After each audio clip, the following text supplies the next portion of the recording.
The great thing about Don is that anyone who knows him will tell you he always gives you the straight scoop. His stories are outlandish, unbelievable, but all true. All right, so what did you do a couple years ago back in New York City? I went down to that reunion they had there.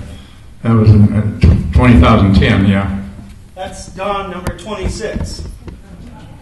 And that was the new Yankee Stadium. He hadn't been back to New York to see that. The pants are too big. He's his hardest critic. What was it like to be in the new stadium? Is it a lot bigger? I like the old one better. And the new stadium, that in between innings, they got that rock and roll crap on. Everyone wants to hear that. This was the anniversary of the 1950 World Championship team. Yeah. Who else? Who else was there? Whitey Ford, Reggie Jackson. He wouldn't shake my hand. He came through and I said, "Well, hey, Reggie, I seen you on MacGyver. Remember MacGyver at the show?" Well, Reggie was on. I said, "You're pretty good in MacGyver." He said, "Who in the hell are you?" I said, "I've been around." So Whitey said, "Hey, this guy's a good pitcher in his day, so just be quiet." Here's another shot of the same day, and that's Don on the upper right there. Oh, I look like a walrus. And here he is. Here's the news. Signs with the Yanks. Just a baby. 16. You know, tell that story about, you were saying, I think, between maybe 8th grade and 9th grade, you really physically got stronger. And do you remember the summer job you were telling me about? Yeah. Summer job, I worked at Vernon Park. It's Alberta Park. And I had a machine that I had to mow along with a big lawnmower. Wrist. And I got stronger than hell there because I wasn't very fast when I was 15. I used that machine, and next year, Pongo. I didn't care. Let it go. Right? Yeah. Okay, so he signs with the Yankees, and he starts in the farm system. So here we are down in Kansas City. Oh, God, yeah, I remember that. We got $3 a day to eat on, and all we could do was White Castle hamburgers. That's all we could eat. You were telling me, what's his name, Spud? Spud Chandler? He's the guy that put the bull snake in my bed. Yeah. And he played for the Beavers, right? Yeah, Spud Chandler with the Yankees. Good pitcher, but he hated rookies. And the first time there, he got this bull snake and put it in the bottom of my bed. I went to bed, and there's that thing. They have heads like that, big heads.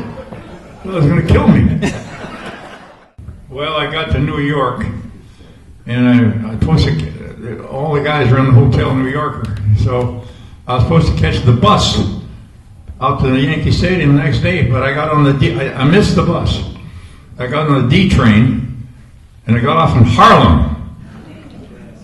And I got off that train, and people looking, the guy said, "You got to get out of here." So I walked across the street, and who's there? Sugar Ray Robinson, bar. So I knocked at the door, and he come out there, and he says, "Oh, God, you got to get out of here." So he put me in his Cadillac, took me around the stadium. What a nice guy he was. Sugar Ray, what a fighter. What better escort to the Bronx Yankee Stadium for the first time? Sugar Ray Robinson drops him off. Yeah, he dropped me off there. Gave him seats. He said, "If you ever get lost again, stop in." Nice guy. I got his autograph. He flunked everything in school too. He didn't care. He's got 10 World Series rings. 10. He could hit. That guy was a good hitter. Now he showed up fresh off the boat, practically, didn't he? Yeah, he had a sailor suit on. He had a Navy fatigues. So Yogi had 2 suitcases. One of Navy fatigues, now all full of comic books. Every one. Yeah, he was quite a hitter. And you roomed with him in St. Petersburg. Yeah, I saw him get married. He's still married to the same girl. 73 years. Yeah. Carmen. He had a son named Dale Barra. He was Pittsburgh. They hit the drugs, and when you hit the drugs, it's over. Forget it. It's over. This is Joe D. Oh. So this leads to the next. He's the best I've ever seen, Joe. He always took me around. When we go on road trips, he called my room. He said, I want you up in my room. I want you to sit there with me. So I go to his room and I sit there for hours, 2-3 hours. He'd stare out the window, you know.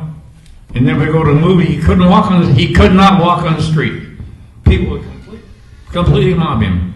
That's how famous he was, Joe. Don described this as his mean face.